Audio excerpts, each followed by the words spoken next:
অবশেষে বাংলাদেশের আপামর জনসাধারণের বহু প্রতীক্ষিত ও কাঙ্ক্ষিত ত্রয়োদশ জাতীয় সংসদ নির্বাচন অত্যন্ত সুষ্ঠু ও শান্তিপূর্ণভাবে অনুষ্ঠিত হয়ে গেল। প্রিয় সরকারি চাকুরিজীবী ভাই ও বোনেরা, আজকের সকালের আপডেট নিউজে আপনাদের স্বাগতম। যারা আমাদের চ্যানেলের নতুন তারা এখনই চ্যানেলটি সাবস্ক্রাইব করুন, আর হ্যাঁ, অবশ্যই কমেন্ট করে জানাবেন আপনারা কে কোন জেলা থেকে আমাদের ভিডিওটি দেখছেন। তবে চলুন কথা না বাড়িয়ে আজকের সর্বশেষ সংবাদটি জেনে নিন।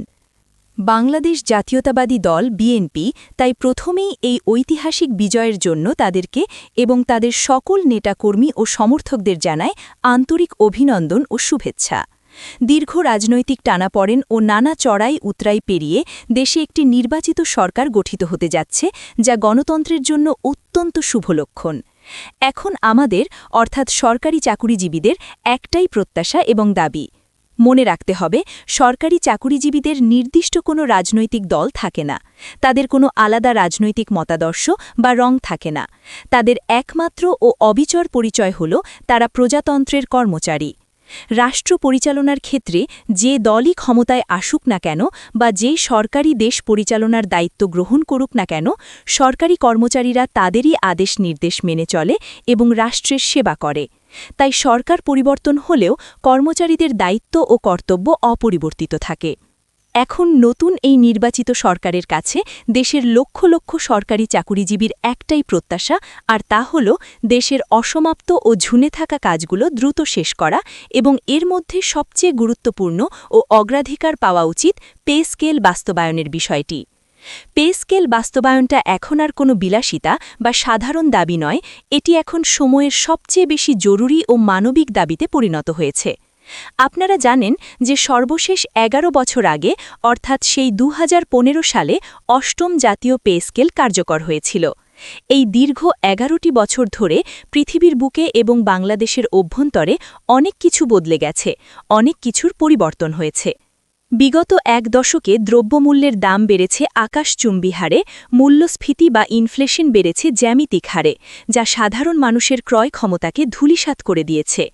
এই সময়ের মধ্যে সরকার পরিবর্তন হয়েছে, দেশে জুলাই বিপ্লবের মতো ঐতিহাসিক ঘটনা ঘটেছে, যা রাজনৈতিক ও সামাজিক প্রেক্ষাপট বদলে দিয়েছে। এছাড়াও বিশ্বব্যাপী কোভিডকালীন মহাবিপর্যয় আমাদের অর্থনীতিকে ধাক্কা দিয়েছে, ইউক্রেন রাশিয়া যুদ্ধের প্রভাবে বিশ্ববাজারে অস্থিরতা তৈরি হয়েছে, এবং তারও পরে আমেরিকা চীন বাণিজ্য যুদ্ধের মতো ঘটনা বিশ্ব অর্থনীতিতে প্রভাব ফেলেছে। তার মানে দেখুন, গত ১১ বছরে আন্তর্জাতিক ও দেশীয় পরিমণ্ডলে অনেক কিছুরই আমূল পরিবর্তন হয়েছে, এবং জীবনযাত্রার ব্যয় বেড়েছে কয়েক গুণ। শুধু একটিমাত্র বিষয় পরিবর্তন হয়নি বা স্থির হয়ে আছে, আর সেটি হল বাংলাদেশের সরকারি চাকুরিজীবীদের বেতন ভাতা বা পে স্কেল। ১১ বছর আগের বেতন কাঠামো দিয়ে ২০২৬ সালের বাজারে সংসার চালানো যে কতটা কঠিন ও অমানবিক, তা কেবল ভুক্তভোগীরাই জানেন। এখন নতুন নির্বাচিত সরকার এসেছে এবং তারা জনগণের ম্যান্ডেট নিয়ে ক্ষমতায় বসতে যাচ্ছে। আমরা বিগত সময়গুলোতে দেখেছি এবং শুনেছি যে তারা প্রতিশ্রুতিবদ্ধ ছিল যে ক্ষমতায় গেলে তারা বেতন কাঠামোর পরিবর্তন করবে এবং সরকারি কর্মচারীদের জীবনমান উন্নয়নে কাজ করবে। দেশের প্রত্যেকটা প্রধান রাজনৈতিক দল তাদের নির্বাচনী ইশতেহারে এই পে স্কেল বা জীবনযাত্রার মান উন্নয়নের কথা স্পষ্টভাবে বলেছিল। এখন যেহেতু নির্বাচন হয়ে গিয়েছে এবং আর মাত্র ২ দিন বা অল্প কিছু সময়ের মধ্যেই তারা শপথ নিয়ে ক্ষমতা গ্রহণ করবে বা ক্ষমতা দখল করবে, সেহেতু তাদের প্রতি আমাদের একটা বিশাল প্রত্যাশা ও হক থাকবে। তারা যেন কোনো অজুহাত বা কালক্ষেপণ না করে দ্রুততম সময়ের মধ্যে সরকারি চাকুরিজীবীদের যে দীর্ঘদিনের লালিত প্রত্যাশা ও দীর্ঘদিনের ন্যায্য দাবি, সেই নবম পে স্কেল, তারা যেন সেটি বাস্তবায়ন করে। এখন কথা হল, এই পে স্কেল বাস্তবায়নের পরবর্তী প্রসিডিওর বা কর্মপদ্ধতি আসলে কি হতে পারে বা কিভাবে এটি দ্রুত করা সম্ভব। আপনারা সবাই জানেন এবং অবগত আছেন যে বিদায়ী অন্তর্বর্তীকালীন সরকারের সময়ই পে স্কেল বাস্তবায়নের জন্য একটি উচ্চ পর্যায়ের বাস্তবায়ন কমিটি গঠন করা হয়েছে এবং পে কমিশন তাদের রিপোর্ট জমা দিয়েছে। যেহেতু ইতিমধ্যে একটি ক্ষমতাসম্পন্ন বাস্তবায়ন কমিটি গঠন করা হয়েছে এবং তাদের হাতে পে কমিশনের সুপারিশমালা রয়েছে, সেহেতু আমরা যৌক্তিকভাবেই প্রত্যাশা রাখতেই পারি যে এই কমিটি নতুন সরকারের নির্দেশনায় দ্রুততম সময়ের মধ্যে তাদের কাজ সম্পন্ন করবে। আমরা বিগত সময়গুলোর অভিজ্ঞতায় দেখেছি যে পে বাস্তবায়ন কমিটি সাধারণত গঠন হওয়ার পর ৩ থেকে ৫ মাসের মধ্যে তাদের যাচাই বাছাই শেষ করে চূড়ান্ত রিপোর্ট বা সুপারিশ সরকারের কাছে দিয়ে দিত। যদি আন্তরিকতা থাকে তবে চাইলে এইবারেও সেটা সম্ভব এবং খুব সহজেই করা যায়। আমরা ২০১৫ সালেও তেমনটা দেখেছি এবং ২০০৯ সালেও একই ঘটনার পুনরাবৃত্তি দেখেছি, যেখানে সরকার পরিবর্তন পরপরই পে স্কেল নিয়ে দ্রুত সিদ্ধান্ত নেওয়া হয়েছিল।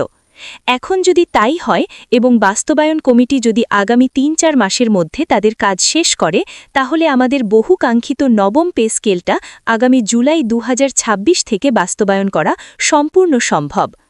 আমরা সরকারি চাকুরিজীবীরা দীর্ঘদিন ধরে নানা মাধ্যমে এই দাবি করে এসেছি, কখনো রাজপথে, কখনো সামাজিক যোগাযোগ মাধ্যমে, আবার কখনো স্মারকলিপি দিয়ে। মাঝখানে দীর্ঘসূত্রিতার কারণে আমরা অনেকেই হাল ছেড়ে দিয়েছিলাম এবং হতাশ হয়ে পড়েছিলাম, কিন্তু আসলে হাল ছাড়ার কিছু নেই, কারণ অধিকার আদায়ে সবসময় সোচ্চার থাকতে হয়।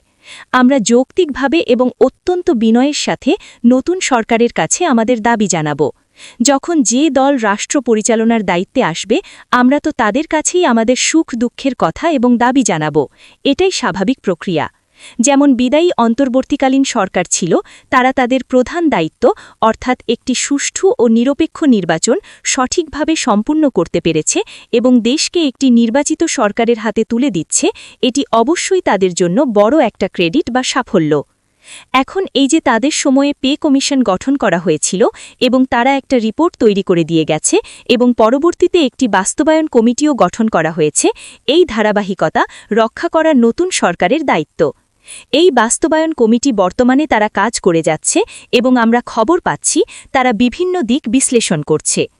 আর আশা করি তারা দ্রুত তাদের কাজ সম্পন্ন করবে এবং বর্তমান নবনির্বাচিত সরকার তারা এই পে স্কেলটা বাস্তবায়ন করে দিয়ে যাবে, যা তাদের জনপ্রিয়তাকেও তুঙ্গে নিয়ে যাবে।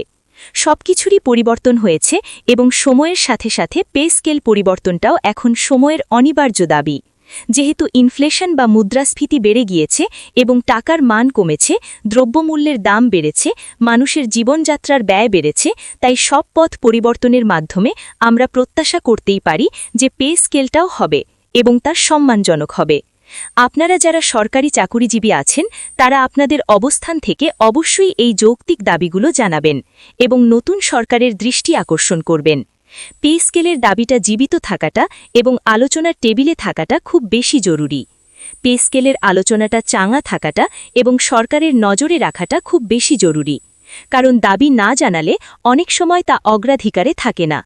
এই দায়িত্ব আমাদের সকলের এবং আমাদের ঐক্যবদ্ধভাবে এই দাবি আদায় করে নিতে হবে, যাতে আমরা এবং আমাদের পরিবার একটু স্বস্তিতে বাঁচতে পারি।